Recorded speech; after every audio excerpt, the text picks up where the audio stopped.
Nearly 3 in 5 Israelis back the resumption of fighting in the Gaza Strip in the wake of Hamas's rejection of a U.S. proposal to extend the ceasefire in exchange for the release of more hostages.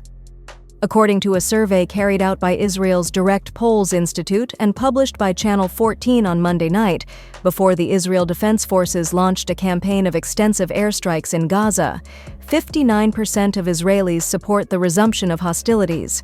Some 38% said they opposed it, while 3% of respondents did not express a position. The IDF announced early on Tuesday morning that it had launched extensive strikes against Hamas targets in Gaza.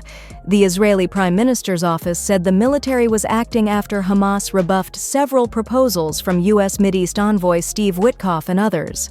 Israel will, from now on, act against Hamas with increasing military strength, said Israeli Prime Minister Benjamin Netanyahu's office. The goal of the campaign remains to achieve the objectives of the war as they have been determined by the political echelon, including the release of all of our hostages, the living and the deceased.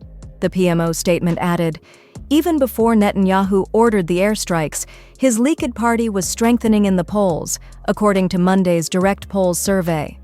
If a vote were to be called now, the Likud party would secure 34 Knesset mandates out of the parliament's 120, up 2 since the previous Direct Polls survey published on March 6th, and one more than it won in the general election on November 1, 2022.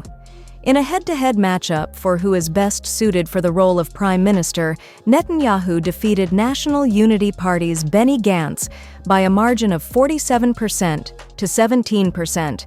36% of respondents said neither was suited. When choosing between Netanyahu and Yesh Atid's Yair Lapid, 47% replied that the longtime Likud prime minister was best suited to lead the Jewish state, 20% preferred Lapid, and 33% said neither.